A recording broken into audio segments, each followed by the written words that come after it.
Welcome to the official podcast series by POTENZA, where innovation meets insight. In this series, we dive deep into the world of SAP, explore the power of robotic process automation, and unlock the true potential of data analytics. Whether you're a tech enthusiast, a business leader, or just curious about the digital transformation shaping our world, you're in the right place. Tune in, stay curious, and let's explore the future of enterprise technology together. Don't forget to subscribe and follow us on YouTube for more powerful insights. Now, let's get into today's episode. Welcome to the Deep Dive. We cut through the noise to get you the essentials. Today we're tackling something big, the financial commitment of ERP solutions. A really significant investment for any company. Exactly. And specifically, we're diving deep into SAP Business One. Now, why is getting the financial evaluation right just so critical, especially for small and medium-sized businesses? That's the perfect place to start. For SMEs, look, SAP Business One isn't just buying software. It's foundational. Right. Get the financial valuation wrong, and you're looking at budget blowouts, expectations that just aren't met, and maybe even a system that fails to deliver. Ouch. Yeah. So today we'll explore, every critical cost component, implementation factors, all those key financial considerations you absolutely have to weigh up. We want you to see the complete investment framework. Okay, let's unpack this then. For anyone maybe not familiar, what exactly is SAP Business One? Right. So at its heart, it's an integrated business management solution. Okay. Think of it like a central hub for your company. It pulls together all those different functions: finance, sales, CRM, inventory control, purchasing things, often scattered across, different spreadsheets or systems. Puts them all under one roof. Exactly. Gives you that single, clear view of what's happening in your operations. And when we talk about getting a system like this up and running, I know there are a couple of main ways to do it. Deployment options. Yes, you're hitting on a key point right away. SAP Business One, it supports two main models, on-premise and cloud. And they have different cost implications straight off the bat. Absolutely. Each one has a very distinct cost structure, different operational things to think about from day one. And, what's really interesting is understanding the total cost of ownership, the TCO. It goes way beyond just those initial license fees you might see advertised. So it's how those deployment choices affect everything else down the line. Precisely. It ripples through your whole budget. Okay, so if we're starting to break down the costs, what are the main sort of dimensions a business needs to wrap its head around? Well, looking across the board, you're essentially dealing with 5 critical areas. 5 key things. Well, yeah. You've got the initial licensing fees, then the services you need for implementation, user training, that's a big one, ongoing maintenance, and then, crucially, any potential customization you might need. And these aren't just separate items on a list, right? They interact. They absolutely do. They influence each other. And together, these 5 make up what we call the TCO, the total cost of ownership. Right, the TCO. Makes sense. So it's vital, really vital, that organizations evaluate all of them together. Don't just look at one piece. You need that clear, full picture to avoid surprises later. Okay, now here's where I think it gets really interesting. Not just the raw numbers, but what they can reveal about potential savings, if you're smart about it. Can you walk us through the main licensing tiers for SAP Business One? Why is understanding these such a potential game changer? Absolutely. This is, it's a major fork in the road where businesses can save significantly or, frankly, overspend quite easily. There are 3 main tiers. First up is the professional user license. This gives a user comprehensive access, pretty much full functional capabilities across all the different modules. The full package. Basically, yeah, it's a perpetual license. Okay, hold on. Perpetual license, and you mentioned named user earlier. Can you quickly clarify what those mean for a business? Good questions, yeah. Perpetual means you pay a one-time fee upfront, and you essentially own that software license forever, like buying a book. Right, not renting it. Exactly. It's different from a subscription. And named user means that specific license is tied to one individual employee. It's not a shared or floating license that anyone can just grab. So you need one for each person logging in. Got it. Makes sense. And the cost for that professional one? That one is $3,213 per named user. Plus, there's an annual maintenance fee on top of that, typically 20% of the license cost. Okay, so $3,213 plus 20% yearly. What's the next tier down? Next is the limited user license. This one's designed for people who only need access to specific functions or processes. Like someone just running reports or entering sales orders. Exactly that kind of thing. Restricted requirements. This is also a perpetual license, and it costs $1,666 per named user, again, plus that 20% annual maintenance. Okay, significantly cheaper if the user doesn't need everything. Right. And then for really small setups, Yeah. there's the starter package. This is specifically capped at a maximum of 5 users. It costs $3,350 per user. It offers the core functions, but, with certain limitations built in, tailored for simpler needs. Right, for very small teams just getting started. Now, beyond these upfront perpetual licenses, are there subscription options too? Yes, definitely. You also have subscription pricing. This can range quite a bit, anywhere from around $54 per month up to, well, close to the perpetual cost per user, maybe around $3,212 per user annually, depending on the license type and the specific functions you need. And that subscription model bundles things differently. Generally, yes. It typically includes the software use, the hosting, if it's cloud-based, and some level of support, all rolled into a recurring monthly or annual fee. It's a very different cash flow model compared to buying perpetual licenses. So with all these choices, professional, limited, starter, perpetual, subscription, it feels like picking the wrong mix could get expensive fast. How do businesses actually make sure they get this right? This brings us right to pro tip 1. Optimize your license mix strategy. Honestly, this is a huge aha moment for many companies. Okay, tell me more. A common mistake is just defaulting, giving everyone a professional license because it seems easier or safer. Right, cover all bases. But you end up paying way too much. The smart move is to strategically mix professional and limited user licenses. By doing that, you can potentially cut your overall licensing cost by up to 40%. 40%? That's huge. It really is.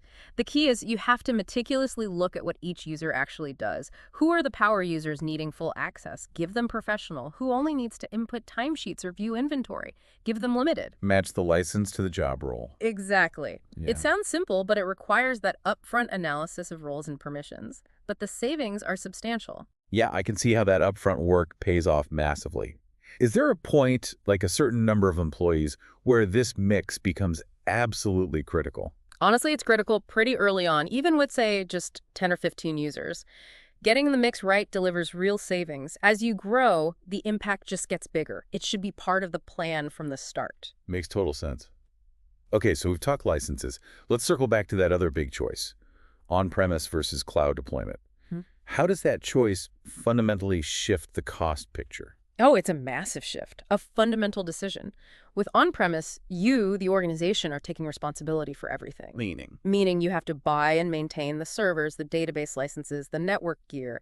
You handle security, backups, upgrades to the infrastructure. It means a bigger upfront capital investment plus ongoing IT operational costs. Right, you own and manage the hardware. Correct.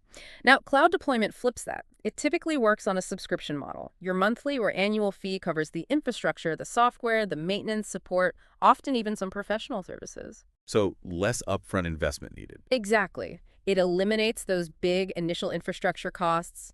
It shifts the spending from capital expenditure, CapEx, more towards predictable operational expenditure, OpEx. Different financial models entirely.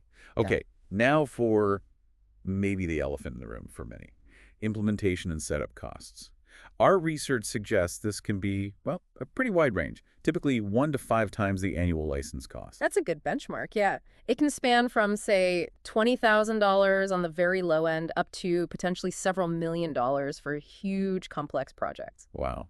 But for most typical standard implementations? For more standard setups, you're generally looking somewhere in the $25,000 to $100,000 range. Okay, that's still a significant chunk. What exactly do those implementation costs cover? They cover quite a lot. You've got project management, the actual system configuration to match your business processes, data migration, getting your data out of old systems and into SAP B1. Which I always hear is a big hurdle. It often is, yes.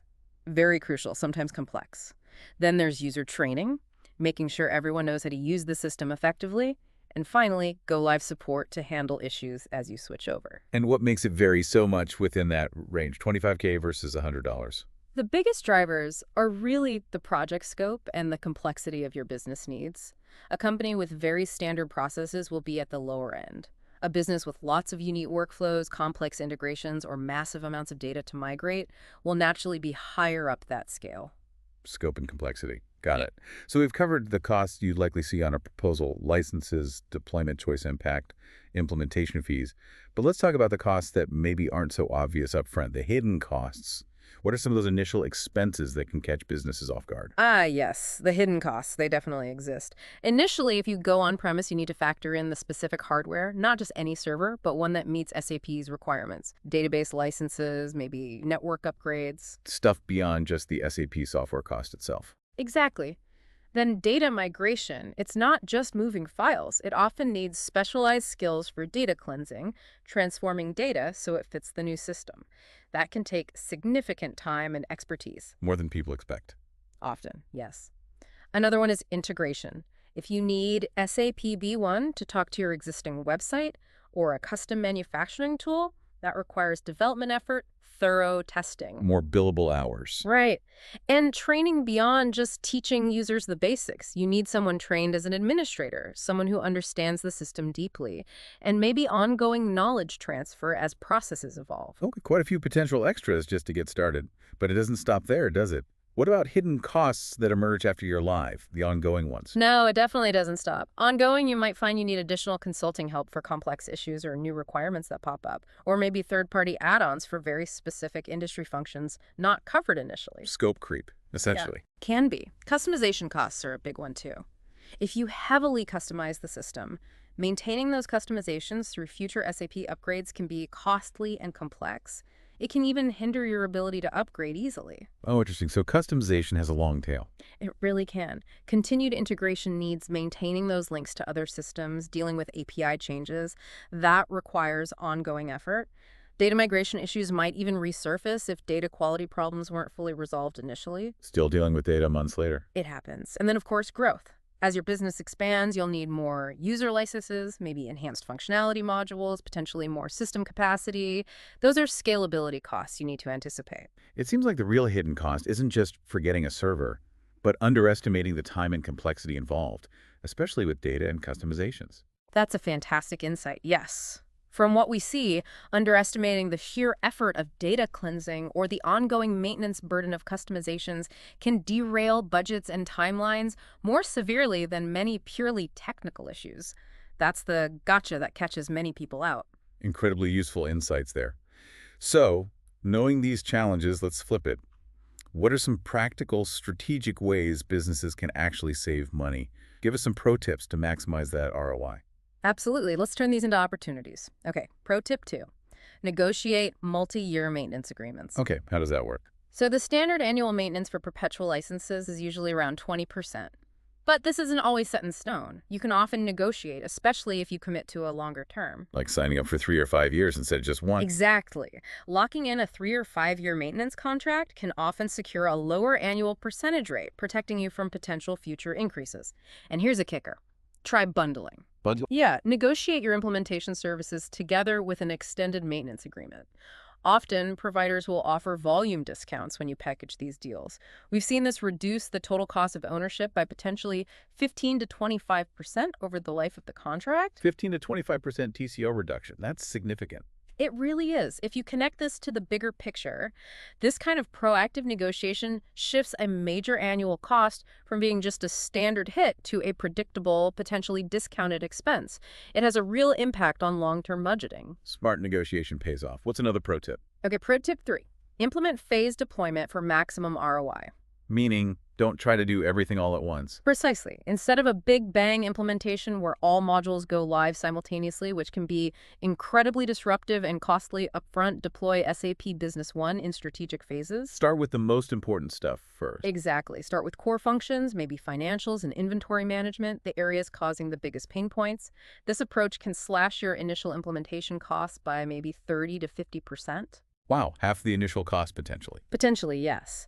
And the beauty is you start seeing ROI much faster from those essential functions. This improves your cash flow, and you can actually use the benefits and savings from phase 1 to help fund phase 2 and so on.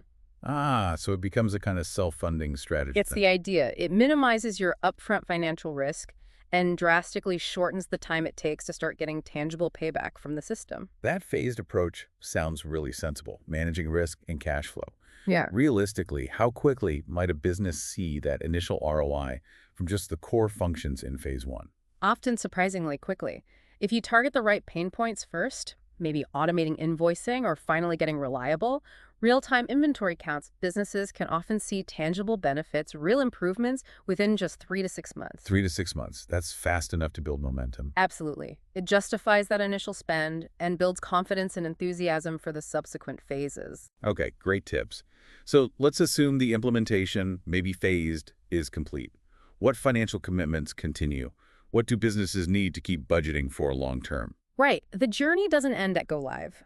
If you're on a subscription model, you'll obviously have those recurring annual or monthly license fees. If you bought perpetual licenses, you've got that annual maintenance fee, typically 15 to 22% of the license cost. And that maintenance covers? Usually covers software updates, patches, bug fixes, and access to technical support.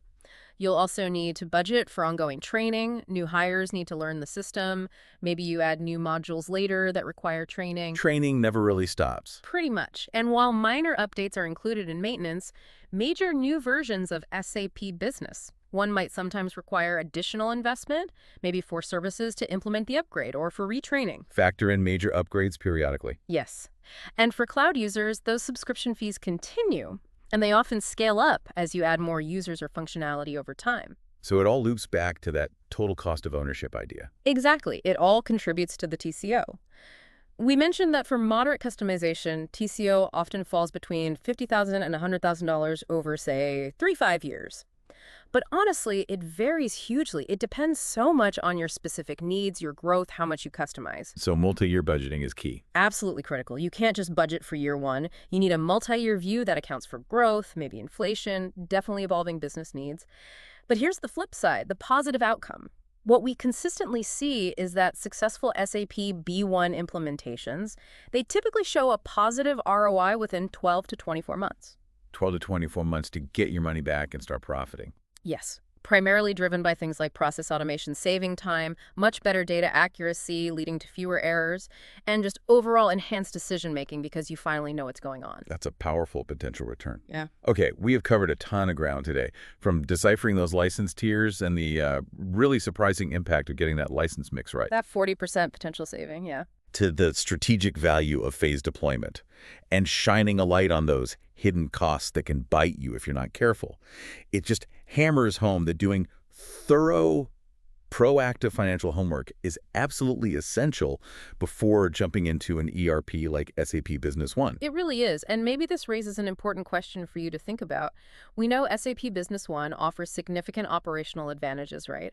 But the true return on investment, it isn't just about the software features. It's more than that. It's about the sustained commitment to truly understanding its full financial life cycle, all these costs we discussed, and crucially, how well you apply the system within your own organization. So the thought to leave you with is this. How might shifting to a truly proactive rather than reactive approach to managing these costs actually transform your business's long-term efficiency and its potential for strategic growth? Something to mull over for your own situation. That's a wrap for today's episode of the POTENZA podcast series, where we decode SAP, automate with RPA, and analyze with precision. We hope you found today's conversation insightful and inspiring. If you enjoyed the episode, make sure to like, share, and subscribe to our YouTube channel, and stay tuned for more deep dives into the technologies transforming tomorrow's enterprise. Got questions or ideas for a future episode? Drop them in the comments, we'd love to hear from you. Until next time. Thank you.